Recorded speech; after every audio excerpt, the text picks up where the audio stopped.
बिस्मिल्लाहिर्रहमानिर्रहीम। अस्सलाम वालेकुम dear students. Pax group of colleges की ऑनलाइन क्लासेस में खुशामदीद। Students, myself is Zahir Mahmood. आज हम पढ़ेंगे principle of commerce ICom part 1 का लेक्चर नंबर 14। तो बेटा, हम जानते हैं कि हम अपना जो सब्जेक्ट है इसका चैप्टर नंबर 3 पढ़ रहे थे। तो आते हैं आज के अपने टॉपिक की तरफ। हमारा सब्जेक्ट था प्रिंसिपल ऑफ कॉमर्स और इसका चैप्टर नंबर 3 और सोल ट्रेडरशिप यानी कि वाहद मलकियती कारोबार। तो बेटा, इसके हम पहले 2 क्वेश्चंस पढ़ चुके हैं और आज इसका हम क्वेश्चन नंबर 3 पढ़ेंगे। और क्वेश्चन नंबर 3 हमारे पास है डीमेरिट्स ऑफ सोल ट्रेडरशिप, यानी कि सोल ट्रेडरशिप के जो डीमेरिट्स है आज हम उनको स्टडी करेंगे। तो इसका सबसे पहले इंट्रोडक्शन, ये हमने पिछले 2 क्वेश्चंस के अंदर भी पढ़ा था। हम जानते हैं कि जो सोल ट्रेडरशिप है कारोबार की सबसे पुरानी शक्ल है, यानी कि सबसे कदीम शक्ल जो बिजनेस की समझी जाती है वो वाहद मलकियती कारोबार है। हम ये भी जानते हैं कि इस तरह के कारोबार को बनाने के लिए किसी तरह का कोई लॉ, कोई कानून या कोई लीगल प्रोविजंस या कानूनी पाबंदियाँ यानी कि जो रजिस्ट्रेशन वगैरह ज़रूरी नहीं होती। अब इस तरह का जो बिजनेस है इसको एक ही आदमी चलाता है और वो एक ही आदमी होता है जिसने इस कारोबार को चलाने के लिए सारे अरेंजमेंट्स करने होते हैं और वही आदमी उस बिजनेस की जो लोकेशन है उसको भी सेट करता है कि किस जगह पे इस बिजनेस को स्टार्ट किया जाएगा। अब इसकी डेफिनेशन है, सबसे पहले डेफिनेशन D.W. स्टेफर्ड की है। वो कहता है कि वाहद मलकियती कारोबार एक ऐसा सादा तरीन कारोबार है जिसको एक ही आदमी चलाता है या एक ही आदमी कंट्रोल करता है। इसी तरह से एक और डेफिनेशन है जी बेकर की। वो कहता है जो सोल प्रोप्राइटरशिप है ये एक ऐसा कारोबार है जिससे एक ही बंदा नफा कमाने के लिए चलाता है। और तीसरे नंबर पे हमारे पास डेफिनेशन मिस्टर मार्टन की। वो कहते हैं कि वाहद मलकियती कारोबार की एक ऐसी किस्म है जिसे एक आदमी मुनाफा कमाने की गरज से चलाता है। बेटा, ये आपके पास 3 डेफिनेशंस हैं। इन तीनों में से एटलीस्ट हमें कोई 2 डेफिनेशन याद होनी चाहिए जो हम अपने पेपर में रिप्रेजेंट कर सकें।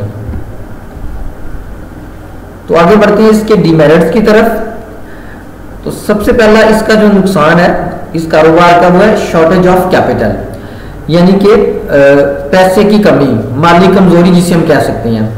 तो देखिए बेटा, हम जानते हैं कि जो वाहद मलकियती कारोबार है वो आजर के सरमाए की कमी की वजह से ना तो अपने कारोबार को वसी कर सकता है और ना ही जदीद मशीनों से इस्तेफादा हासिल कर सकता है, क्योंकि इसमें पैसे थोड़े होते हैं, कारोबार के पास सरमाया थोड़ा होता है। तो जो लेटेस्ट मशीनरी है उसको भी हम अडॉप्ट नहीं कर सकते और ना अपने कारोबार को वसी बुनियादों पर ज़्यादा हम फैला सकते हैं।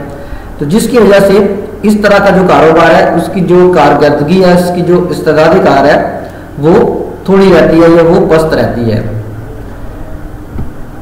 दूसरे नंबर पे हमारे पास इसका जो नुकसान है वो है अनलिमिटेड लायबिलिटी, मतलब कि गैर महदूद जिम्मेदारी।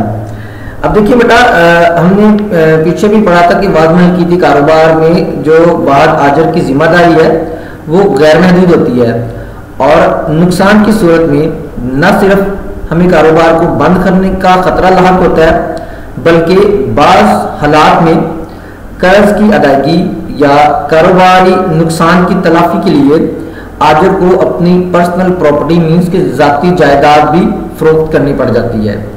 तो इसलिए इस पॉइंट को कारोबार का, वाहद मलकियती कारोबार का सबसे बड़ा एक ड्रॉबैक या सबसे बड़ा एक डीमेरिट या नुकसान समझा जाता है। तीसरे नंबर पे हमारे पास जो पॉइंट है वो डिपेंडेंट ऑन ओनर, यानी कि कारोबार के मालिक की जाती काबिलियत के ऊपर इन्हिसार होना। अब देखिए, इस कारोबार में एक ही बंदा इन्वॉल्व होता है और वाहद मलकियती कारोबार की जो कामयाबी का इन्हिसार है वो उस वाहद आजर की काबिलियत और सलाहियत पे होता है। अगर वो बीमार हो जाए या उसे कोई हादसा लाहक हो जाए या उसकी मौत की सूरत में अगरचे इसके वर्षा कारोबार को चलाने की कोशिश तो करते हैं मगर वो कारोबार को उतने अच्छे तरीके से या ऐसे तरीके से नहीं चला सकते, इसलिए वो उस कारोबार को चलाने में नाकाम हो जाते हैं। तो लिहाजा ये जो बिजनेस है वो कारोबार की वाहिद आजिर की जाती काबिलियत पे इन्हिसार करता है, तो इसलिए इसको भी इस बिजनेस का एक ड्रॉबैक समझा जाता है।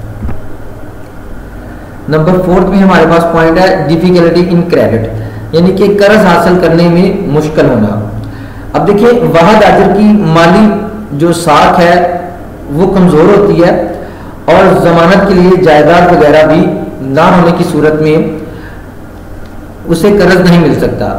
और अगर फर्ज करें कि बैंक कर्जा दे भी देता है या कर्ज देने पर राजी भी हो जाता है, तो वो इतनी सख्त शरायत आयद कर देते हैं कि जिनकी बिना पे उस वाहिद आजिर के लिए कर्जा हासिल करना बड़ा मुश्किल हो जाता है, क्योंकि उसकी क्रेडिबिलिटी इतनी ज़्यादा नहीं होती और उसका बिजनेस छोटे पैमाने पे होता है, इसलिए बैंक्स या दूसरे मालियाती इदारे उसे कर्ज देने में हेजिटेट होते हैं।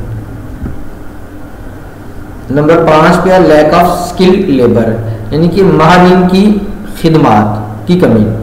अब देखिए बेटा वाहिद मिल्कियती कारोबार में सरमाया कम होता है और इस कारोबार में सरमाए की कमी की वजह से आजिर मुख्तलिफ शोबों में माहिरीन की खिदमात वगैरह हासिल नहीं कर सकता।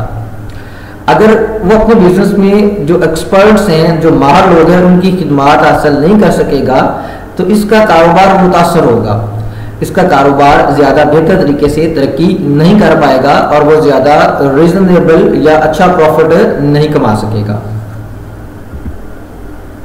उसके बाद नंबर 6 पे है इनअफेक्टिव डिस्ट्रीब्यूशन ऑफ वर्क, यानी कि काम की गैर मौसर तकसीम।